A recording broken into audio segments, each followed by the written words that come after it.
close and numb, cold to the touch. I pretend like I don't remember your name.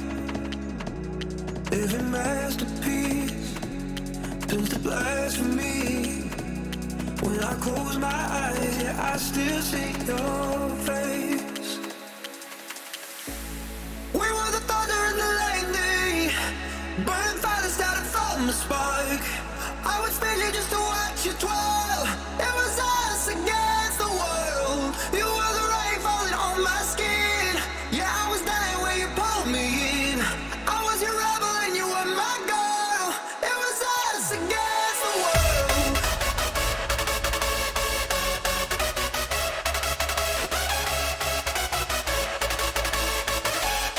It was us against the world.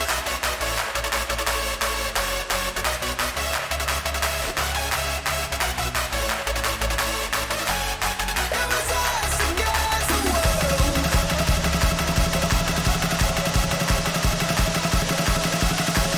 I was your rebel and you were my girl.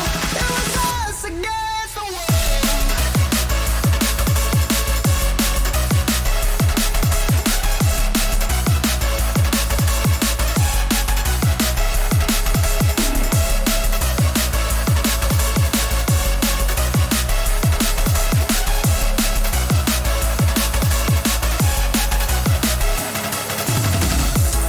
We were the thunder and the lightning, burn fire that started from the spark.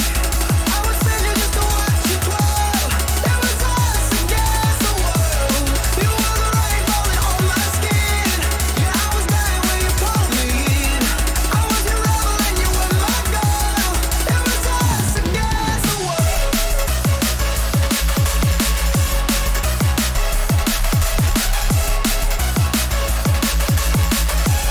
It was us against the world.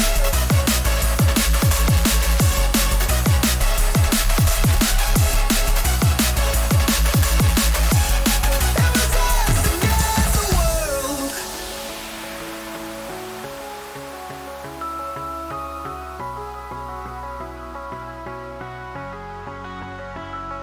Yeah, I'm pale gray, all dust and fade.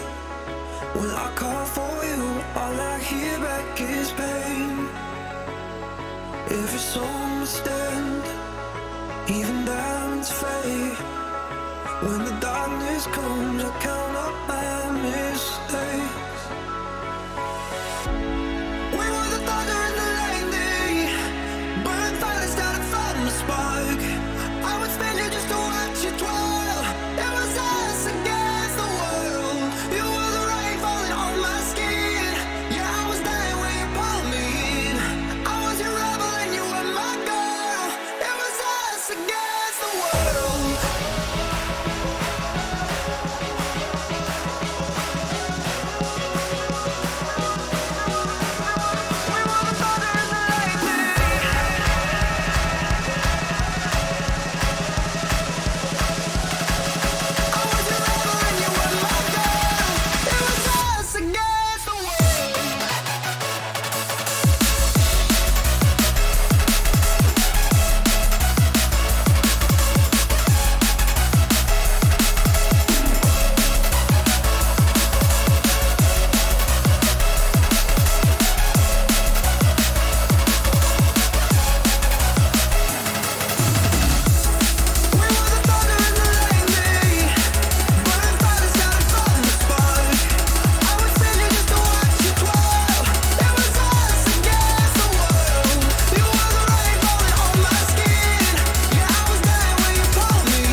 take another look at me. Yeah. We're in the starlight now.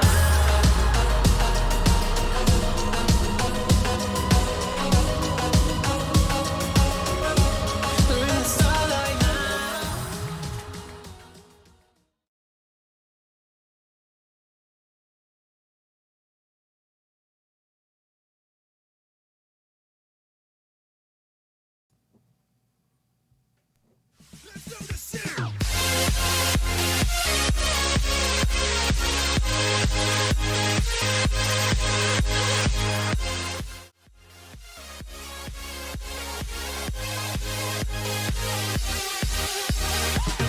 What is up, Level Up Nation, and welcome to this epic edition of Level Up Live on Tuesday, January 19th. This is your home for gaming esports news. Of course, you're tuning in for Level Up Live. My name is Fiasco. You can call me John, and that dude right next to me was lost at the airport last night, which in the DC area is a very common occurrence. It's not just a Joey thing, I guarantee you. It is a nightmare, regardless of which airport you fly out of, whether it's BWI, National, or Dulles. They are all a train wreck. So if you come to DC, just don't lose your luggage and have to wait at the carousel forever like Joey did. He's the king of the courtside and the king of his luggage. Joey, what's up, buddy?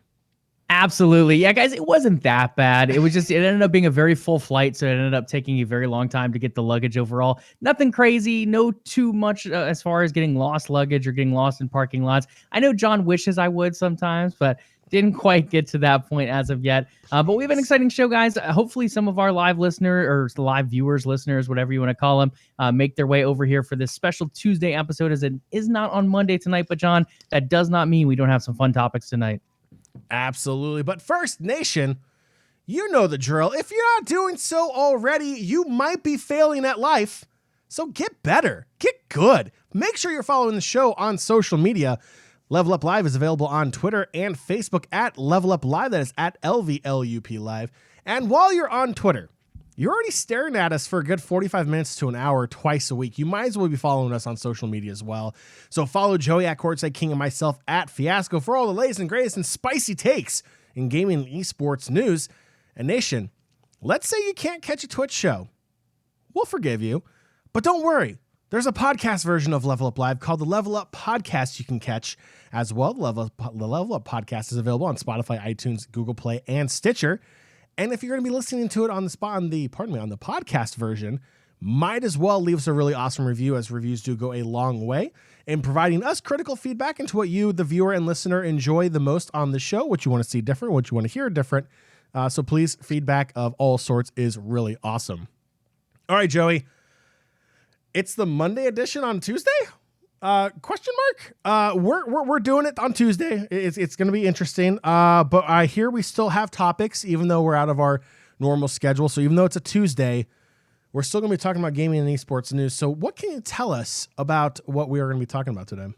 Absolutely, good sir. Level Up Nation, we're going to be hitting on a couple quick hits as far as partnerships goes, just briefly touching on those. Then we're going to dive into some new studio creation and some speculative studio creation as well. From there, talking about some new Fortnite skins that are jumping out there pretty soon, some more new studios, as well as some game news that I started to leak a little bit over on Discord. Some of it's rumors, some of it's leaks, some of it's just purely updates. We'll be diving into that a bit more on today's show, talking a little bit about some esports updates and much more. Joey is leaking on Twitter, so you are not following him. You're not up to date with all the latest and greatest and leakage for gaming and esports news. Yes, Joey, I phrased it that way for the sheer awkwardness of it. All right, Joey. It may be Tuesday, but if there's one thing I have learned in my short time as an adult in this world, it's that regardless of what day it is never a bad day for an adult beverage. So, Joey, it is time for the time-honored tradition passed down from generation to generation, all the way from episode 1 all the way to episode 216. Hint, that's tonight. Joey, what are you drinking tonight for tonight's drink of choice? Absolutely, John. I'm back to Aslan, back to alcohol as well. That's not NyQuil. Johan needs a bigger broat coming out here. Double Indian Pale Ale brewed with Madagascar vanilla beans. I'm not sure why they go with broat. I don't know if that's like a play on beer and boat at the same time or what that's about. But hey, that's what we're drinking tonight. It's I I'm not going to judge you. It's my New Year's resolution. I'm not going to judge you. You need to be sponsored by Aslan Beer or whatever they're called, because I feel like you pimp their stuff so much here on the show. They're so good. Joey, I'm back in my World Series pint glass for the Washington Nationals, the World Series champions of 2019. Back to the traditional dark and stormy, or because prior to the show, when I left my big boy job, I discovered we're being audited tomorrow. I'm just calling it the dark and depressed at the moment and putting more rum than ginger beer in it. So, Joey, we got a good night ahead of ourselves. I don't want to waste any more time. Let's get right into it. Let's get right into gaming and esports news. Let's go. Absolutely. Just to quickly hit some of these partnerships, I don't think we need to dive too much into them. I'll list them out, and then if you want to say anything extra, John, feel free to. Excel has signed a deal with Chupa Chips. Fnatic and Jack Links have agreed to partner up again and feed fans some more spicy content for years to come. It's going to be a multi-year partnership on that one. Again, guys, if you remember, I don't remember what it was called, but they did a spicy Jack Links type of segment. I think it was the LOL team and the CSGO team that were involved, and they would just kind of answer fan questions and go back and forth. It was really fun stuff, so definitely worth checking that out. And then the LEC and Logitech will continue to click as partners as well, renewing their agreement for the 2021 season. I like it. I like the Jack Links. I went full Joey on Twitter in regards to that as a very spicy partnership. Sprinkled with a little teriyaki. Maybe it's a peppered partnership. Who knows? No, I like it. It's smart. Beef jerky is amazing. If you don't like beef jerky, then I don't like you. Strong statement on a Tuesday. It happens. This is why we do the show on Mondays, because I'm nicer on Mondays than I am on Tuesdays. No, I like it. I think it's a good deal. LEC and Logitech. That one's a big one. Because you're partnering with, you're continuing your partnership with a league versus a team. You're going to get more exposure. You're going to get more branding. You're going to be able to get your logo out there a little bit more. I think that's massive for Logitech. The periph battles in esports and gaming is always heating up. We saw even Fnatic launch their own periph line as well. Joey, you're a proud member of the Fnatic gear line. So it's a hotly contested market. So anything you can do to get your brand more exposure is always smart. So continuing their partnership with the LEC is a very smart move for Logitech. Yeah, absolutely. I think it's a good move. And Logitech is one of those big peripherals in gaming. It's always been around. It continues to be a big player in the game. And once again, signing on with the LEC again, it can't be a bad move in any way. You're one of the premier leagues out there when it comes to League of Legends. LEC is about as top-notch as it comes with production. When it comes to play, you can argue LPL or LCK. LEC definitely making some good world contenders as well. But when it comes to production, the LEC has been a level ahead. You want to be on that same level. Logitech making that partnership and agreeing for another season there. T-Spans, welcome to chat on this Tuesday episode.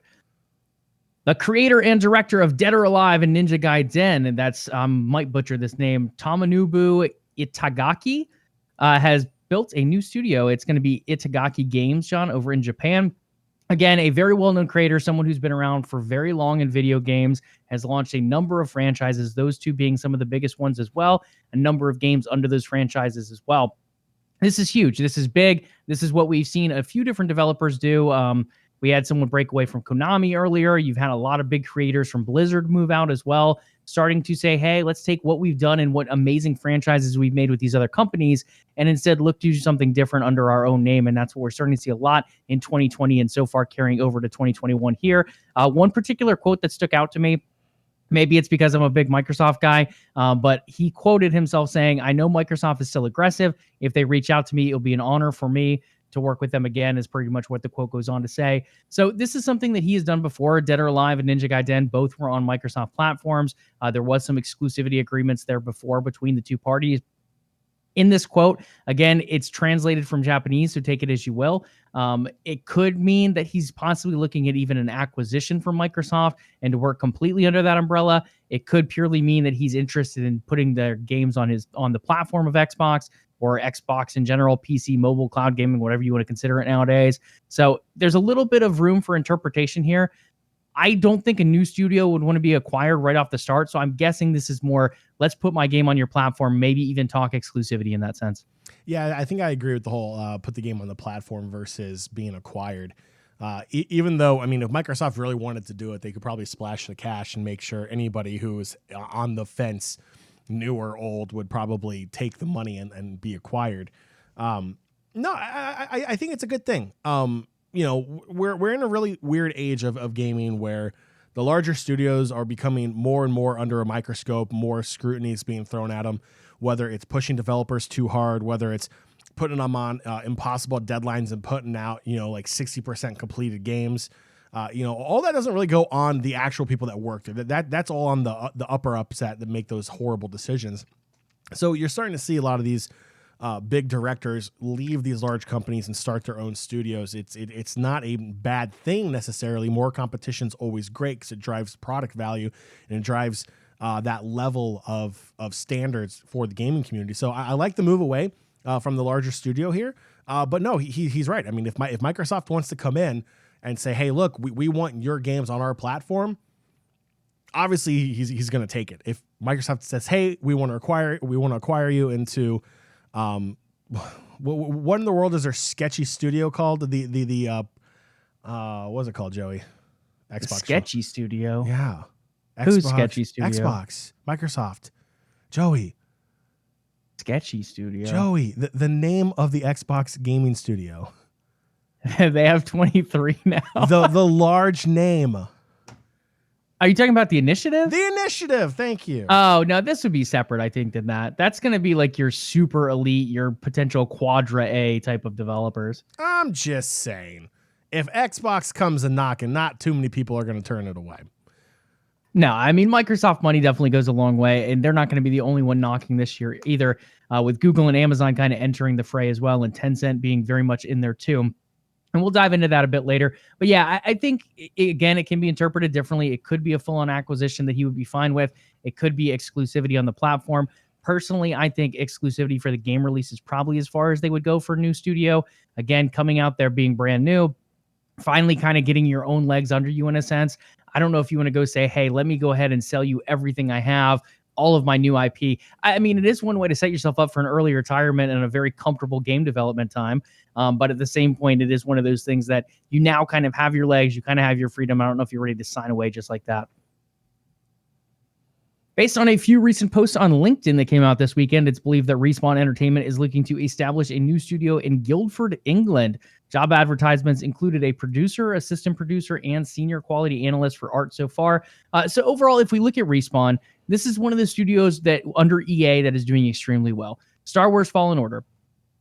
It kind of got dubbed on Game of the Year nominees, but it should have been a Game of the Year nominee. Extremely good game. It's done very well. I think even in November of this past year, it had more players than it ever had before. Probably part of that going down to Game Pass, part of that coming down to new console launches, part of that being just the holiday release schedule. But it's still pulling in tons of players a year later. Control doing the same thing. Then Apex. Apex came out of nowhere a year or so ago. Absolutely blew up. Took over Fortnite on Twitch for maybe a week or two, maybe even a month, but it didn't last super long, but it still has a great player base. A lot of players tuning in to play Apex. A lot of people tuning in to watch Apex streams as well. So Respawn, Apex, doing great. Star Wars Fallen Order, doing pretty awesome. If EA is looking to invest more money into the studios that they currently have, let's look at the ones doing well. And right now, Respawn is very high up there. I think giving them a second studio is a great idea. All right, Joey, pop quiz. Where is Guildford, England? Without Googling. I'm going to have to say England. What do you mean? Like, what am I answering? Where like, in where England? Like north, south, east, or west? Oh my gosh, Joey. What city is it next to? Joey, it's London. It's the Southwest. Oh, is it really that close? Proverb of yes, it's right outside the M25, which is their version of the Capital Beltway. So yeah, they're roughly the distance from the Beltway to Springfield, Virginia, is roughly the distance there between their version of the mixing bowl and the M25 and the A3. There you go. Yeah, I'm looking at London a map. suburb. What do you nice? mean? Yeah, Where I mean, in England, say England. Give me. I mean, a like, break. what are you trying to say? North, south, east, west? I guess Where I could have in just guessed England? London. Guildford, John, Guildford. I mean, yeah, it's one of those things, but this is interesting because now Respawn, once again, possibly looking at that second studio, expanding overseas. This is something we see happening a lot actually right now in the industry, whether a studio has started in, I mean, it's happening in Asia as well with Tencent. Tencent now expanding over to California and North America. You have other studios like Microsoft has done a pretty good job of expanding in both Europe and the Americas. They're even expanding over in Japan with Tango Works coming under them soon as well. So there's a number of different expansions happening in the industry. And I think this is another fun way of doing it, where you take someone who is, again, a studio under a big umbrella studio like EA and Respawn, and now you have the ability to expand that reach to another continent, another country. So now you're bringing in influence from overseas, over the big pond of the Atlantic in England, as well as where Respawn is mainly based out of. So you're pulling in different experiences, different interiors. Again, they're probably going to work on different games, but at least if it's the way a lot of these studios work with their sister studios, you probably will see some overlap and some project distribution between the two as well. I'm excited. I think if you're going to reward anyone, Respawn is the way. I would love to see BioWare again have that reemergence, but they've given a lot of doubt here and there over the past couple years. So hopefully with the new Mass Effect game coming out, the redo of the trilogy with the Legendary Edition, they start to find their legs a bit as well and maybe get some more studios. I think they have 2 currently as well. Over to some other news. Fortnite has added soccer skins into the game, John. On the picture, we see Man City, Juventus, and the Seattle Sounders. Are you excited about some more skins in Fortnite and diving into the world of soccer, football, or football, depending where you live? They couldn't have picked 3 worse teams to put in the Oh game. my gosh. Nobody cares about Man City. When you think of Manchester, you think of Manchester United. Sorry, Joey. Juventus is only relevant because Ronaldo's there. And Seattle Sounders, MLS, really? Like, out of all the money that MLS does not have, they're going to help, like, sponsor this in Fortnite. They're going to pay Fortnite to have an MLS jersey in Fortnite with all the buku dollars they're making. Right. Okay. That makes a whole lot of sense. Joey. I mean, where do you think they're making the buku dollars from, though? It doesn't matter, Joey. From us Americans, John. Us Americans are willing to spend tons on microtransactions. So even if the MLS is not super popular, Joey, they're going to want to go American targeted. No one's going to buy a Seattle Sounders jersey. Yes. Okay. I take that back. You're going to find some people who will. But when you offer them Man City, Juventus, or Seattle Sounders, I can tell you pretty quickly which one's going to come in dead last by a long shot. I don't think it's going to be Seattle Sounders. I really don't. And one of the other reasons is you have the Xbox crowd. You have Xbox colors on those Sounder jerseys. I'm pretty sure they still have Xbox as their like centerfold logo as well. I'll have to check the jerseys. I haven't in a couple years. But if you throw the Xbox up there, I think you pull in Xbox people even without even knowing what the Sounders are because it's just a small crest on the jersey. It is definitely not Xbox anymore. Did they take it off now? It's been off for a couple years. It is now Zulily, whatever that is. No idea. Definitely not Xbox, though. You can tell John and I watch a lot of MLS here. Tons, because it's so freaking popular. Tons popular. That's why when you talk about traditional sports, I talk about the Big Five. The Big Five. But yeah, this is another interesting move. Once again, it's Fortnite doing something creative. They continue to find different ways, whether it be you saw Marvel characters jumping in. I'm pretty sure they've done DC characters before. Recently, you had Kratos from God of War, Master Chief from Halo. So you're pulling in these big IPs as well.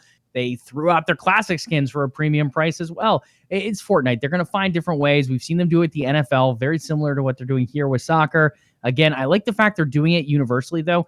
Yeah, we might not be the biggest MLS fans overall here, but you're at least targeting the audience. You're hitting MLS, you're hitting the EPL, you're hitting the Serie A. I don't know what other jerseys, but I would assume La Liga is involved. Bundesliga is probably involved as well. You want to hit all those major leagues worldwide. So again, I think it's a fun way for Fortnite to get involved with these different IPs and contacts. But overall, it's going to be a way for Epic to make more money in the long run.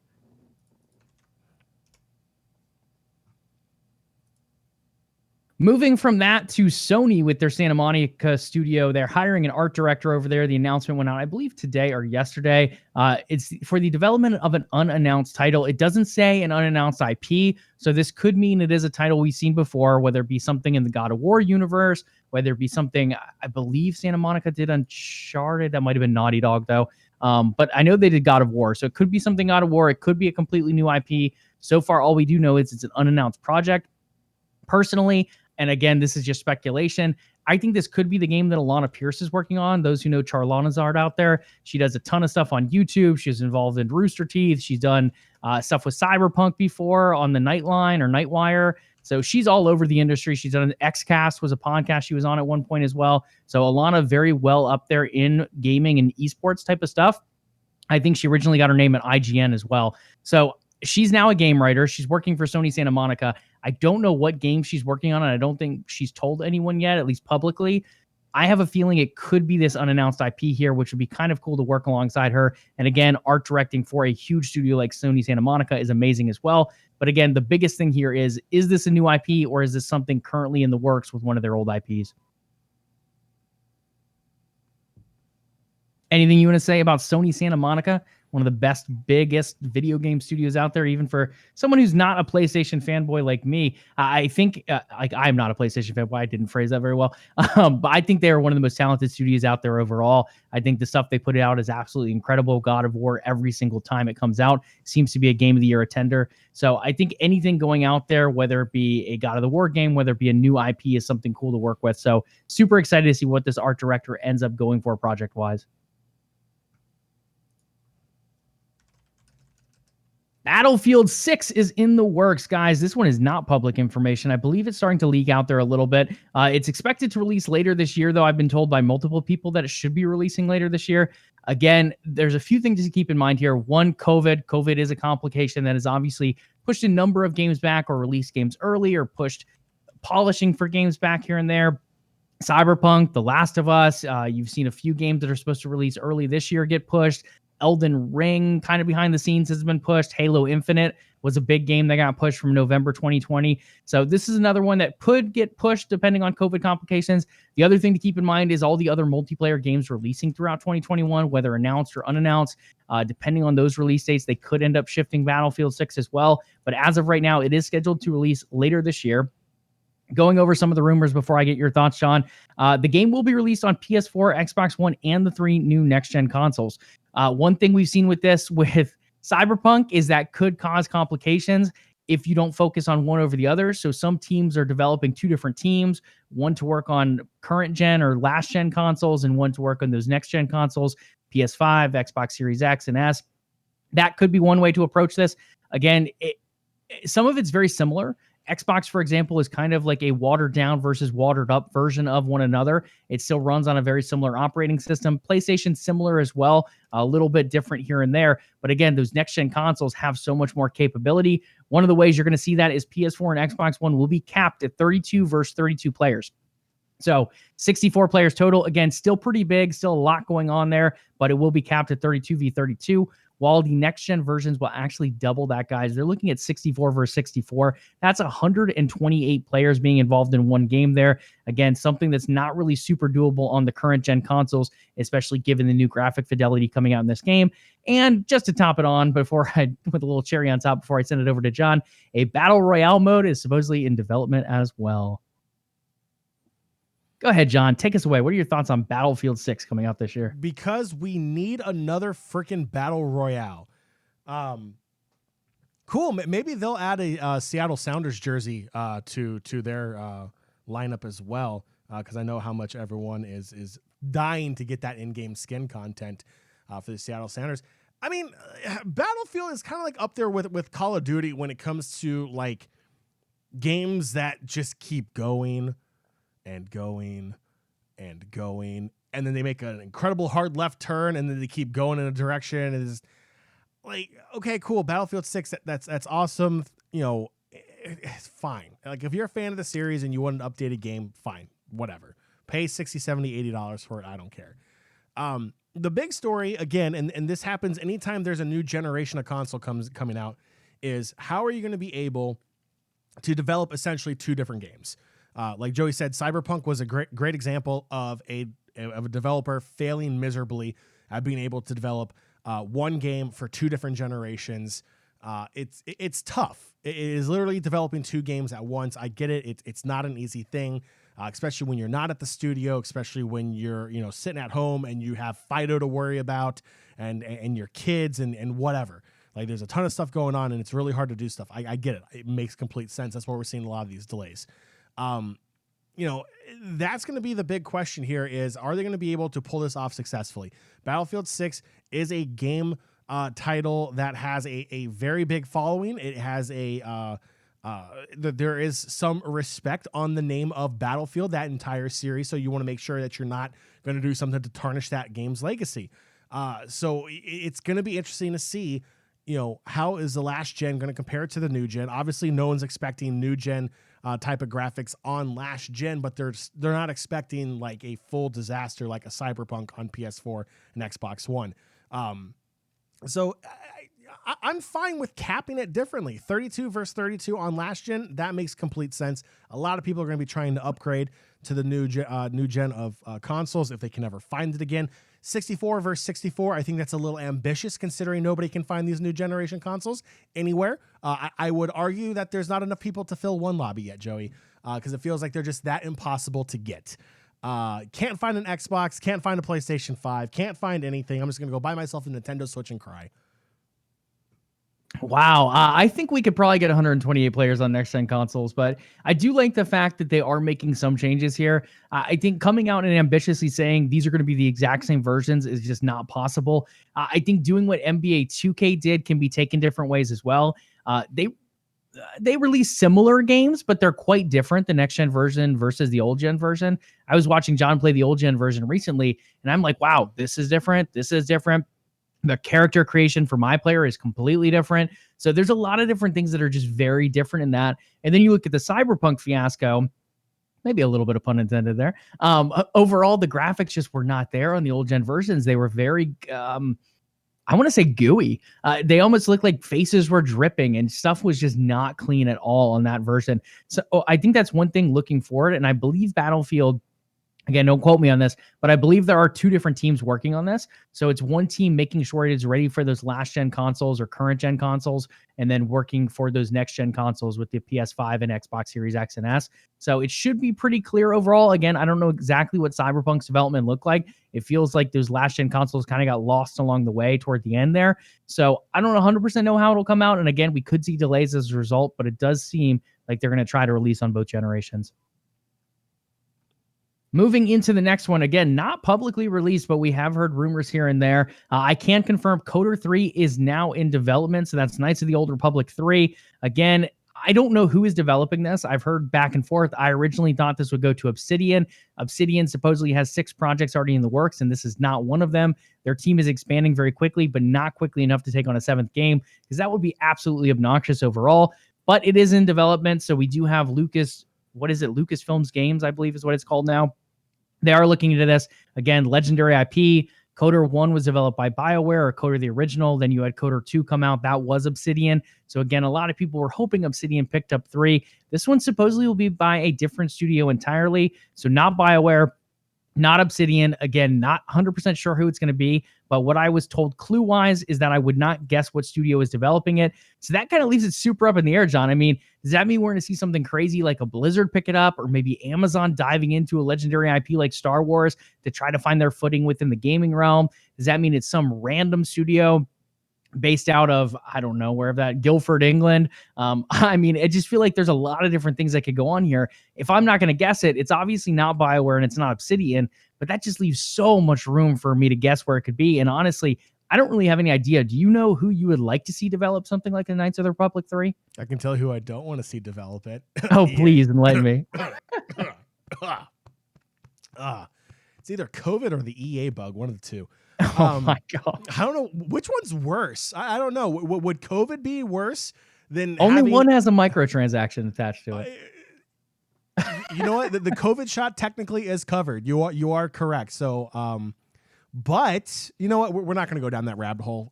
There's way too many anti-vaxxers out there. I won't even get into that discussion. You know what? I don't know who's going to do it. I really don't.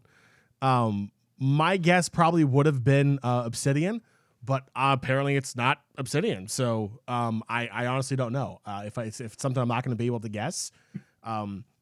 It doesn't seem like something Blizzard would do. Blizzard is pretty well focused on their own IP. I really don't see them doing anything like that. I don't see Riot doing anything like that, as well as they're in the development of a lot of games as well, including an MMORPG based upon League of Legends. I really can't put a name to it. Maybe it's a Bethesda. Maybe it's I don't know. Maybe it's a Naughty Dog. Who knows? I have no idea. Yeah, so I think that'll be something to say. I mean, hey, Sony Santa Monica, they're hiring that new art director. We have no idea what they're working on. They didn't necessarily say new IP, so you never know. That could be a big one as well. That would super surprise me to see something like a Star Wars game come out of Sony Santa Monica. Again, you never know. It feels like they develop their own IPs and they really kind of make their own creative things work. But something like Star Wars, it's tough to turn down, especially being able to pull in all that new audience from Star Wars as well. One other thing to mention with Star Wars, a couple other things actually. This is one of 5 Star Wars games in development that I have heard of so far. Again, there's like, I think we've mentioned on the show before, there's 5 or 6 supposedly that Lucasfilms Games is currently working on. Again, we'll probably see more of those in 2021. I've heard that 2 more should be announced here in the next couple months, probably. I wouldn't be surprised if they get pushed until like E3 time period either, but keep an eye out for those. And then the other thing, OG Flavortown is posting it in chat as well for those live with us here on Twitch. But Starlight Beacon Transmissions is a new Star Wars podcast he just launched, talking about some really cool stuff on there. So if you're interested in Star Wars, whether it be movies, books, anything Star Wars related, definitely check that out as well. Yeah, it actually has 2 thumbs up from Jar Jar Binks for a reviewer for that podcast. So if you like Jar Jar Binks, that's a good thing. No, it's a great podcast. Eric does a great job there. A good friend of the show too. Yeah, definitely check it out. It's a lot of fun. I believe 2 episodes in, right? Yeah, I believe 2 episodes in, and they typically, I want to say they release Wednesday morning / afternoon. And I believe it's on just about any place you can get a podcast as well. Next leak / update / whatever, Fallout New Vegas 2 is in the works. And guys, I do have a studio for this one. It is in development by Obsidian Entertainment as one of their 5 or 6 titles currently in the works. From what I'm being told, it's going to be set for a mid-decade release. So we're looking at like 2025, 2026, maybe 2024 if it's on the early side, given COVID, probably 2025 at the earliest.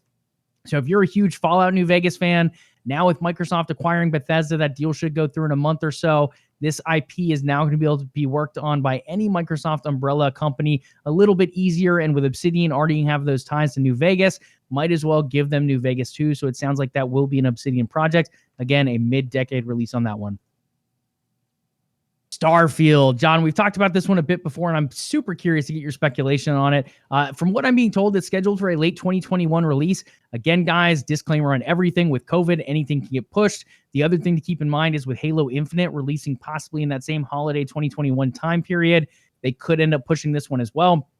Again, a bit of a different audience. Starfield targeted more to those first-player game players as... I mean, I guess Halo's first player too, but Halo more multiplayer focused, Starfield more single player focused. So it might not be terrible to launch them right together and have 2 killer titles for a holiday launch. That would really drive up console sales if consoles are available. John, this is one game, one of those first new IPs we see from Bethesda. They've launched Fallout, they've launched Elder Scrolls. Both series doing extremely well, as long as you don't count the Fallout 76 or Fallout Online, whatever it was called. That one had some rough times here and there. It's supposedly gotten much better with patches. But overall, this is going to be that first new IP we see from Bethesda. So my expectations are super high, and I'm hoping they can deliver on this new, possibly something star-based RPG title. Yeah, there's definitely a lot of hype around it. And I think a lot of Xbox fans out there are going to be really happy too, since Bethesda was acquired by Xbox as well. There's a good chance it's going to be, I don't know if it's official or anything, but there's a good chance it could just be Xbox and PC, leaving PlayStation out in the dust. No, the hype around it's real. I feel like space-based RPGs are always a hit. It just has to be pulled off well. It just has to be properly done. It has to be a game that is not 50% complete and takes 2 years for you to patch to 100% complete and then expect people to come back out of nowhere to play your game again. So they're gonna have to knock it out of the park. They have to knock it out of the park. Like you said, especially after Fallout 76, Bethesda really needs a home run. But Bethesda needs a really, really good game here, and Starfield has the hype. And from what we've seen from it so far, definitely has the potential to be that big blockbuster that Bethesda and Xbox really want. Right, and it's one of those games that we really haven't seen a ton of. We've seen leaked screenshots here and there. We've heard little bits from Todd Howard. Pete Hines has come out and said a few little things. But outside of a little teaser trailer, we really haven't seen too much of what this game is going to be about. We know it's based in space. Other than that, we really don't know. I mean, Star Trek's based in space. Star Wars is based in space. How is this game going to differentiate itself? And then when you look at space in that Fallout kind of aspect, you already have something with that with Outer Worlds. I was about to say Outer Wilds, but Outer Worlds as well. So how does it differentiate itself? Does it take that Fallout route still? Does it just keep that with Outer Worlds? Do we see it something more like an Elder Scrolls route? I really don't know. I think this is going to be something completely different.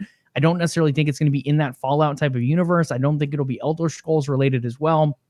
So I really don't know. I haven't seen any guns, so I don't know if there's going to be any kind of weaponry involved. It could be more of a survival-based game, which would be kind of cool. We have different survival games like Ark out there. Conan is another one. To my knowledge, there isn't really a big premier one in space, so that could be another part for this genre to slip into as well. But for now, we do believe it'll be expected for a late 2021 release, possibly pushed to mid-2022, but Starfield is on the way. As far as exclusivity goes, can't really comment on that. I don't know too much of what that's going to look like, but I think you'll get clarification after Microsoft finishes up acquiring Bethesda. Elden Ring, one of the most expected games coming out this year. This is the George R.R. Martin type of title, worked with Dark Souls as well. So it's kind of like Game of Thrones writer meets Dark Souls in this new Elven type of thing. It looks cool. Elden Ring looks awesome from the little trailer we got. Again, very similar to Starfield. We really don't know too much as far as details go with this title. I believe a new trailer will be coming in the next couple weeks. From what I've told, it's supposed to be end of January to mid-February. Somewhere in that time, there is going to be a trailer dropping. Again, something to keep in mind with all these elite type of games. Anything can change. COVID is one thing, but the other thing is money. If a Microsoft or a Sony or someone big like that comes out and says, hey, we're going to pay you X amount of dollars to delay your trailer being shown here in February and push it to early June for our E3 conference so we can have this big blockbuster AAA title that's kind of in the vein of a Dark Souls, money will make things move. So again, from what I'm told, it should be coming up here in the next couple weeks, but anything is possible with the movement there. Elden Ring is set for a 2021 release. I believe fall 2021. Don't quote me on that either, but I believe that's where they're targeting currently. And a lot of it right now is polishing. The game, to my knowledge, is done. Similar to Halo Infinite, campaign completely done. They're just looking at graphical polishes and trying to iron out some of those final bugs so they don't have the same thing that Cyberpunk just had in December. I'm kind of stoked for this game, John. I really don't know too much about it. It's one of those things like I like the Dark Souls games. I didn't like dive too much time into them. Like some people spent hundreds of hours trying to 100% those games, which I think is great. I think they're super challenging when it comes to gaming overall. This one, I didn't really dive too much into Game of Thrones either, but I like the idea of a deep story based in this kind of fantasy / medieval environment, and not knowing too much about it almost intrigues me a bit more. Yeah, medieval fantasy, again, kind of like the space genre, really, really good. A lot of hype around that.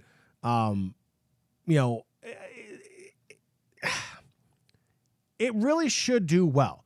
I'll wait to see what the trailer does. But Elden Ring can have a lot of hype around it, and I think rightfully so. And George R.R. Martin, is it based off that whole Game of Thrones thing, or? No, I believe it's just the writer of Game of Thrones kind of diving okay. into video games. Yeah. Yeah. So, I mean, there's a good chance. I mean, if you want to play devil's advocate, the writer for Game of Thrones had George R.R. Martin's books to go off of. So how much could he really write? It was pretty much being led the entire time. No, I'm just giving him a hard time. No, it should be good. I'll wait for the trailer, but everything points to a decent game here coming out. For anything that's kind of a fantasy-based medieval era-esque theme for the game. So should be exciting to see what that trailer is going to look like here in a couple weeks. Absolutely. This next one, not spending a ton of time because I feel like John and I have given plenty of opinions on Cyberpunk. Just an update. This one comes officially from the developer roadmap that was shared about, I think it was last Friday, maybe over the weekend. But Cyberpunk's next-gen console patch, originally scheduled for around February, is going to get pushed to fall 2021. It's tough to approach this game. I mean, the biggest thing is they're very far behind. It's like tiptoeing with some of this. Like, they haven't necessarily lied about it. It's just different parties saying different things. You have the higher ups, you have the board pushing for certain things, the board pushing for the release overall of the game earlier than the developers thought it was ready. You have the controversy with the last gen versions versus the next gen versions versus PC. And it all is a very, very different quality cap when you look at all those versions together.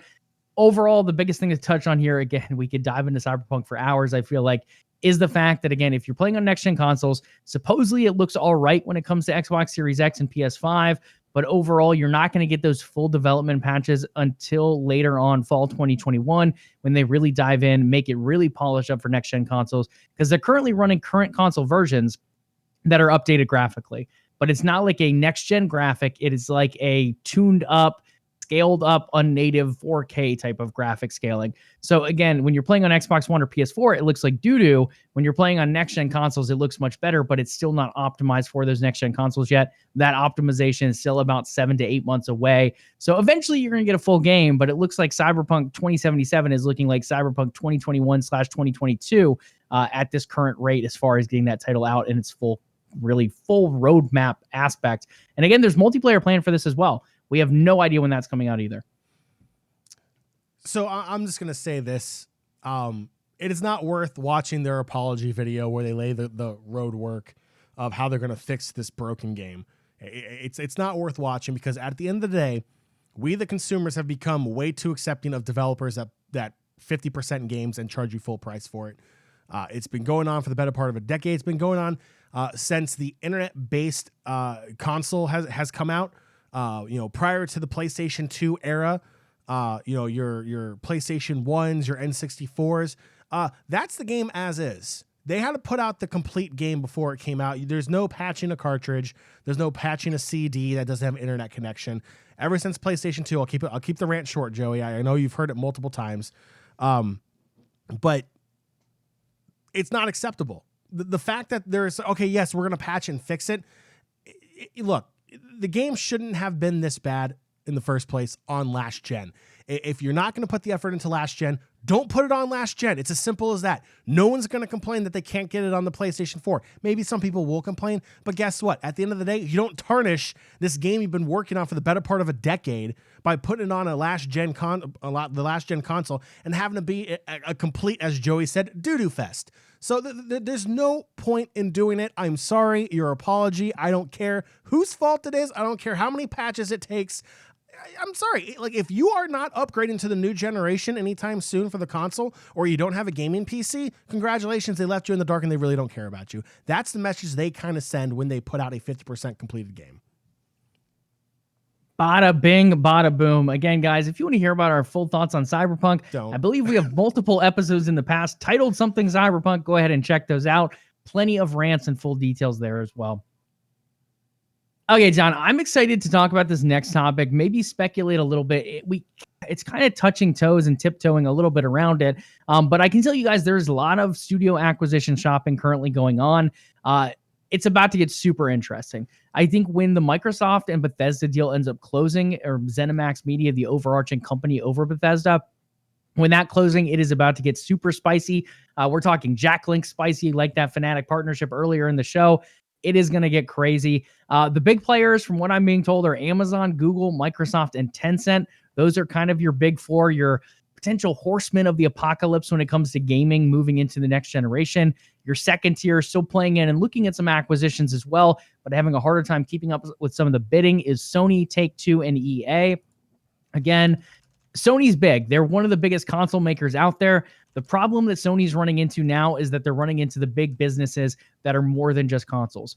Microsoft, yes, they have the Xbox, but they're also Microsoft. They have Windows. They have tons of money coming in from a multitude of different areas. Amazon, yeah, they have Luna, but they also have the giant shopping network all over the world that everyone seems to be using everywhere, and it just continues to get adopted everywhere as they take over industry over industry. Google, people don't even say I searched online for it. They say I Googled it. That's how big Google is. Tencent, the Chinese giant, the sleeping giant of China that acquired more studios than anyone last year, except for like THQ Nordic's company. No one is paying attention to Tencent, yet they are continuing to acquire companies. They're building their own studios. They have one going up in California. They have one going up in England. No one is talking about them, but they are doing crazy things overall. So it's going to begin, John. It is going to get hot and heavy, and we've proclaimed this for like 9 to 12 months now. When it comes to Amazon, Crucible failed. New World is coming out. It could be a great hit. It's doing well in its beta/alpha testing, whatever it's in now. It's getting positive feedback. But Amazon has just not found their footing in gaming. And what happens when Amazon doesn't find their footing in something? They start to buy in that industry, and they start to take it over. We've seen it with grocery stores, with Whole Foods. Now they have their brick and mortar. They're going to develop them in Amazon grocery stores. They're diving into furniture. If you guys have seen them start buying up a bunch of stuff in that space, gaming is going to be very similar, or at least Amazon's approach to it is. They've tried to build it up from the ground up. It's worked in some regard, but Crucible was a failure. New World could pop off, but they're just not getting everything they want to be able to launch Luna at the scale they want to. So they're going to start buying. Google Stadia, the lag has gotten better. We've seen players play it. T-Spans, OG Flavortown in chat tonight. We've seen both of them demo it, John. I think Stadia is coming along, but they don't really have their own titles that are going to help drive the industry forward. They're making some good partnerships. But again, acquiring their own studios, developing their own IPs is going to be a quick way of doing that. And why would you go ahead and form your own studio when you can go ahead and buy other studios to really get you started a little bit quicker? We're seeing it work with Microsoft. Google is going to be diving in as well. I mean, before I go more into this, what are your thoughts overall? Like, I think this is going to be crazy once Amazon and Google jump in. Do you think they're going to aim for certain studios? Do you think we're going to see a really like almost a Cold War aspect where people just start watching each other and then diving in one after another for these studio acquisitions? Yeah, I mean, it's just a matter of time before Amazon and Google jump in and really do start acquiring, like we're seeing, like what Xbox and Tencent are doing. It really is just a matter of time. Obviously, Amazon's had a couple failed projects already. Amazon doesn't fail. Amazon doesn't like failing. Amazon is a gigantic behemoth for a reason. They're going to bounce back, and if that means they have to acquire, they'll acquire. But I do think we'll see a strategy. There's going to have to be some kind of theme. I don't see them going out and getting like, a sports-based developer, and then something like a anime RPG developer, and something like a Bethesda, and bring those in. Like, there's going to be a pattern here. There's going to be a theme almost, because they're going to have to establish themselves. Their name alone isn't going to be enough to get people hyped. They're not going to be like, oh, this is Amazon's first attempt at a AAA title. Cool. Awesome. Good for them. They have the money. They should be able to do it. But obviously, they're kind of struggling a little bit. So they're going to have to go for a theme. They're going to have to get people who know what they're doing. And then once they start putting out blockbusters, then I feel like they're going to be able to develop their own inner department, like their own original ideas, if you will, instead of acquiring them from other places as well. Same thing with Google. Stadia, we knock it left and right, mainly for its connection issues. But that really has fallen flat on its face also.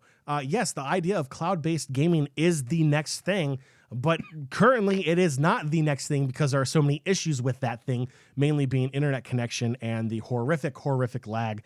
I pressed spacebar about 20 minutes ago, Joey, and my character still hasn't jumped yet.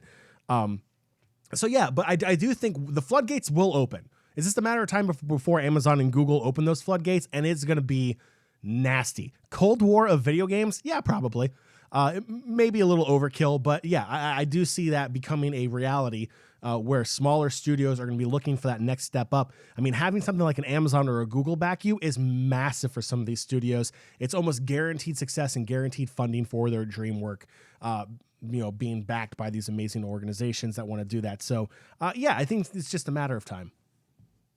And I just want to go back to a quote. So the head of Xbox, Phil Spencer, came out, I think it was sometime last year, might have even been 2019. And he said, honestly, we're not worried about Sony. The competition we foresee in the years to come is Google and Amazon. And a lot of people, particularly PlayStation fanboys, came out and said, that's just so disrespectful. They're just trying to get under Sony's skin, But seriously, I don't think Phil meant any disrespect. He plays Sony games. He compliments PlayStation all the time. He loves the product that PlayStation is putting out. When it comes to cloud-based gaming, though, Sony is just not really doing a ton in that space right now, and they've signed a long-term contract with Microsoft. Everything cloud-based Sony does is going to be based on Microsoft's Azure server. So this is why Phil is saying, yes, in the console space, we're going to compete here and there. But again, very different approaches from both Microsoft and Sony. Both can succeed without giving the other failure. Now, when it comes to cloud-based gaming, though, you have Amazon and Google. And I think this is why we see Sony and Microsoft even partnering up in that space, Nintendo partnering up on some initiatives as well. They're worried about these people coming into their territory and taking over. Yes, consoles, it's going to be tough to beat out a PlayStation and an Xbox already with so much footing in the market. But come Amazon and Google, when it comes to that cloud streaming, especially with more and more mobile gamers coming up worldwide as well, that's definitely giving space. You tie it in with an Amazon account or a Google account that almost everyone already uses everywhere. Same with Apple. Like, I feel like every login you go to anywhere is, would you like to use your Microsoft account, your Google account, your Apple account, or your Amazon account? They're all linked everywhere because those are your big companies when it comes to cloud-based stuff. So again, I don't think Phil meant any disrespect to Sony there. I think it's just looking forward, and that is why we've seen Microsoft really go so heavy in the acquisition market over the last couple years, not purely to go up against Sony. And again, I think there is some of that because Sony has done a wonderful job developing their own IPs, developing within those in-house studios. God of War, amazing. Last of Us, Ghost of Tsushima, Spider-Man. They've done a really good job developing games. And I think that's part of the push for Microsoft to develop their own IPs and make all these in-house studios. But the other part is to fill up content for stuff like Game Pass as well as cloud-based gaming. And I think that's why you've seen that push. And again, now you start seeing some of that in the light in a couple of years later. And I think even as we go farther down the line and Amazon and Google pour more money in, that development strategy from Microsoft as well as Tencent is going to start making a bit more sense as well. When it comes to studios, John, I have been told we're looking at studios as big as something like a CD Projekt Red for acquisition. Again, for those you don't know, that is the studio behind The Witcher, behind Cyberpunk. It's under some scrutiny here. It's lost a lot as far as quality when it comes to stock price. It might not be the studio necessarily named here, but something of that size.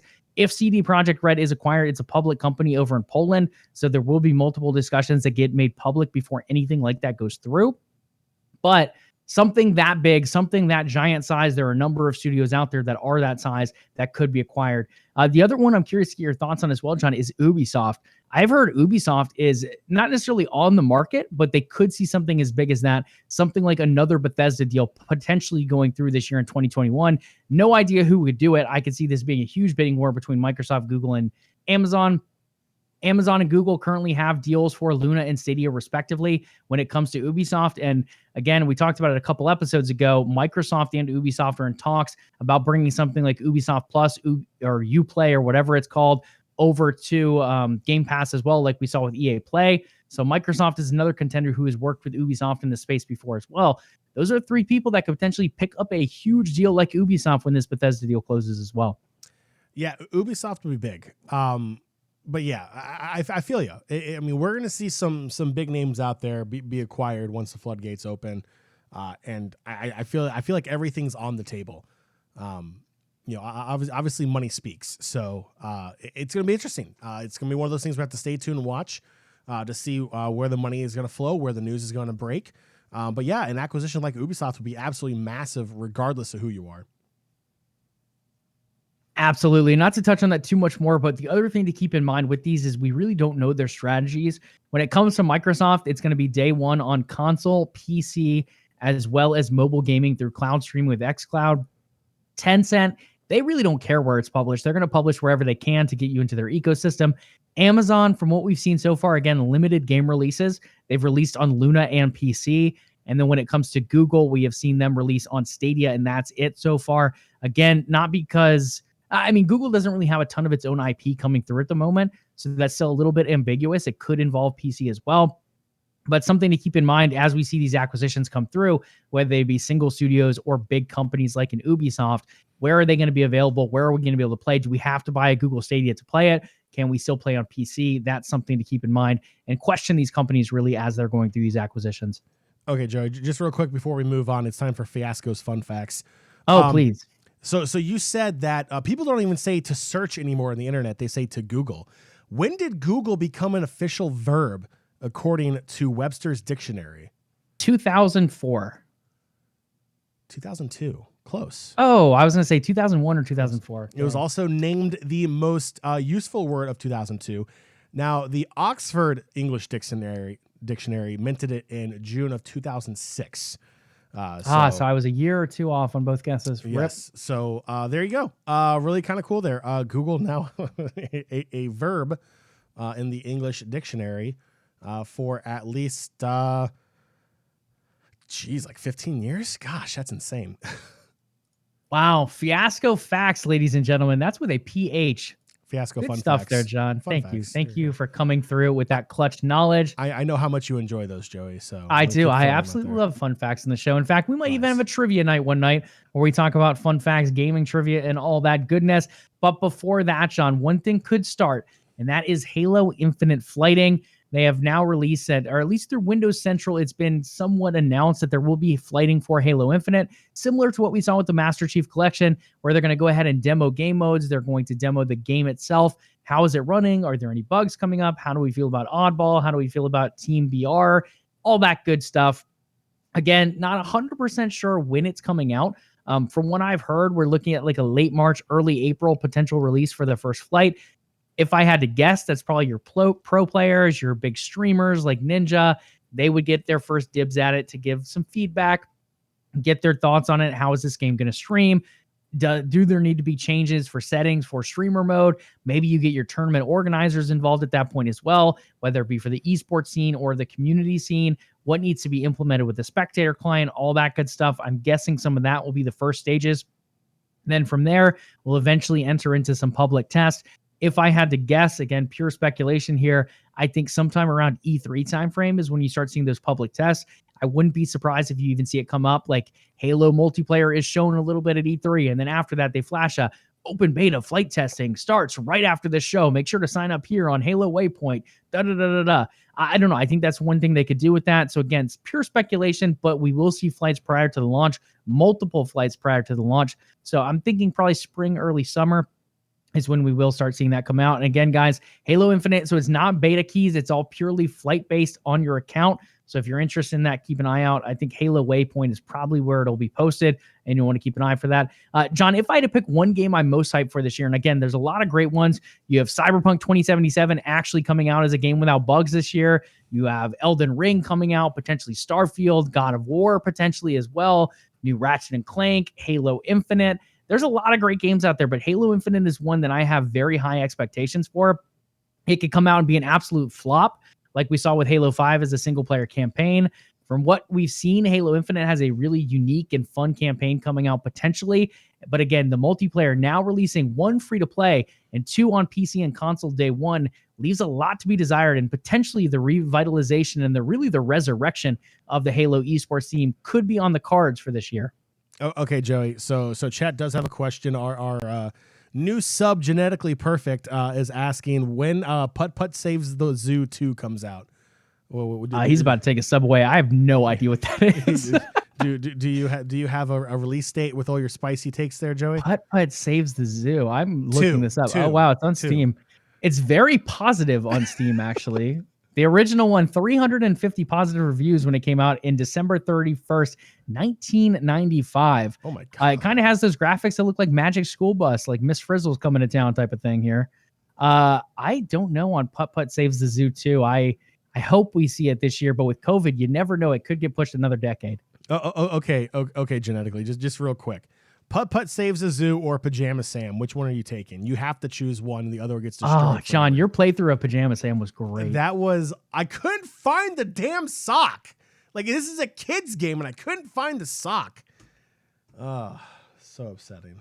I just remember, like, the mine cart. I remember you flipping out the mine cart.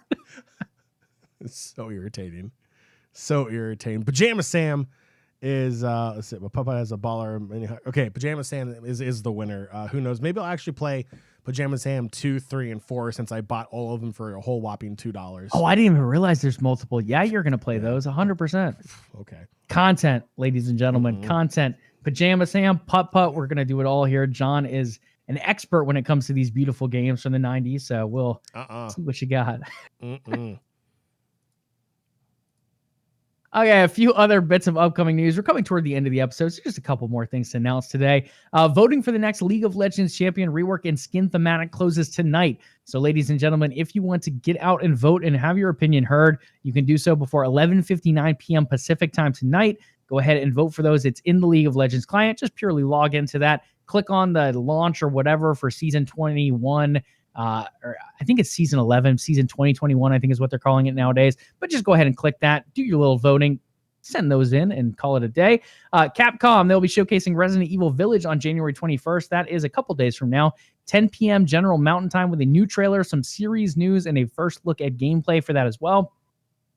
I don't have it on the show notes, John, but I believe Elder Scrolls Online, they had something scheduled for tomorrow on Inauguration Day, but it did get moved as a result.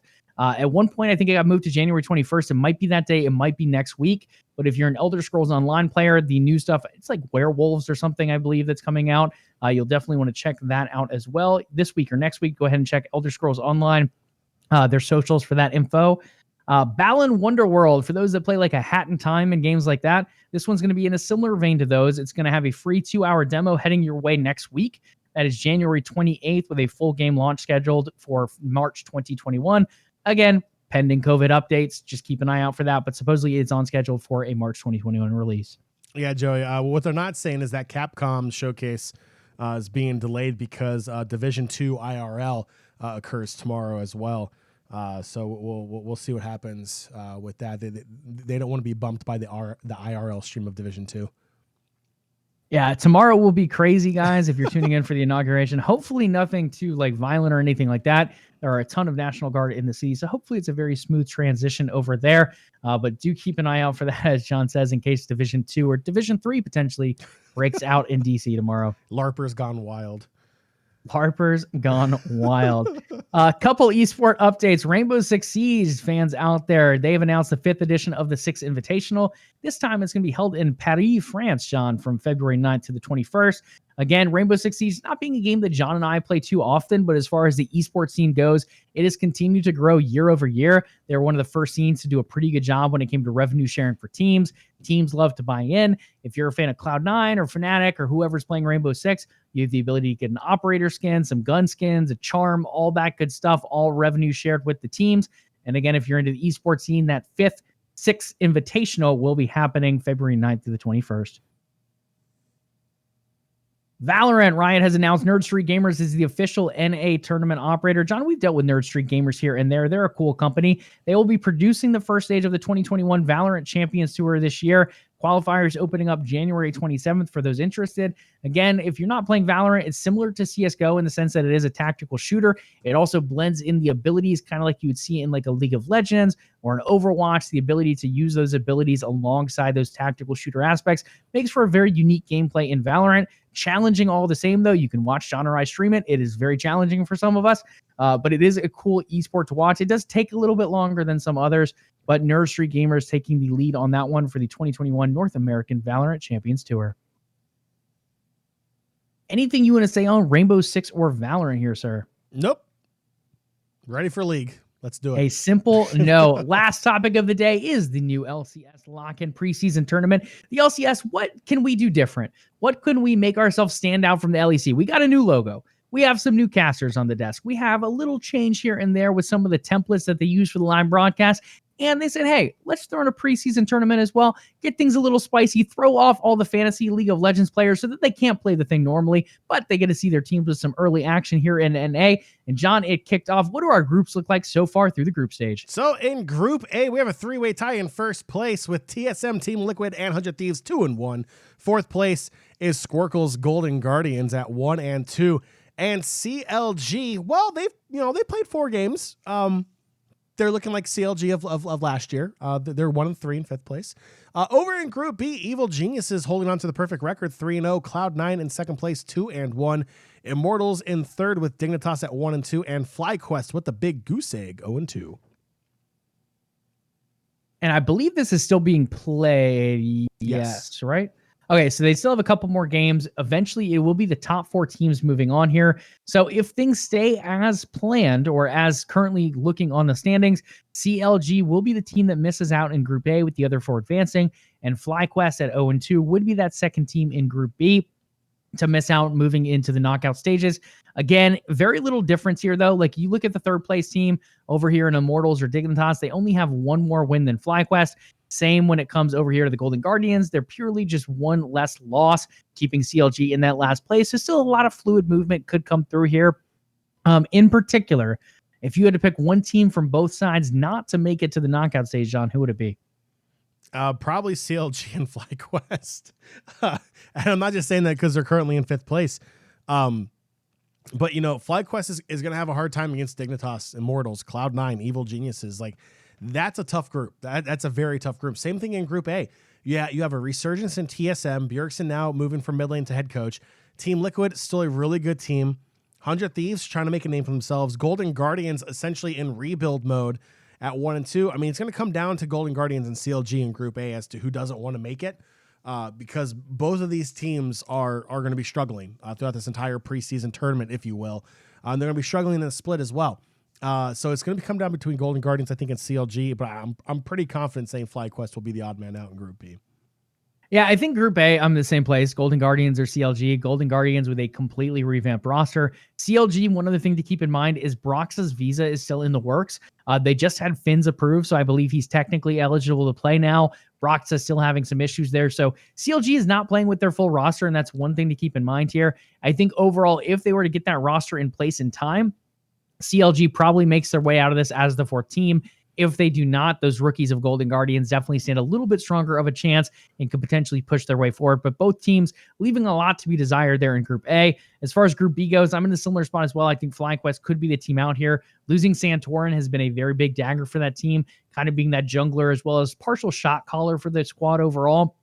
Now with him not there, losing that veteran voice, they're still trying to find their identity. It's a very young team, similar to Golden Guardians. Some really talented young players, but it's going to take a little bit of time for them to find their legs on an LCS stage, as well as to mesh with their new teammates. So that's one to keep in mind. I think Dignitas and Immortals are both beatable, but given the young amount of players on FlyQuest, I think they could eventually be knocked out here.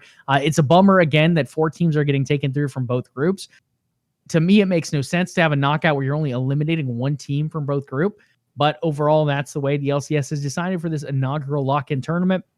So we'll see who ends up moving on. And again, depending on what that looks like, we will be seeing them take place. I believe it's January 23rd is when the knockout stage starts to kick off. One other thing to mention here, at least, John, is Perks. Perks came out, the new star mid laner for Cloud9, coming over as the ADC from G2, prior star mid laner for G2 as well before Caps got there. He came over and he made a big fuss. In the sense that he said, hey, I'm just going to go through the whole LCS lock-in tournament without a single death. Well, John, he went ahead and accomplished that for a good minute or two into this game. Then he eventually ended his first game on Yone with 7 deaths in the first game of the tournament for Cloud9. So I think it's safe to say he won't be going deathless so far in this tournament. Joey, have you ever heard of a thing called a meme? I've heard many memes. Cloud9's pretty famous for their memeing, their memology. They have a lot of memologists on that team.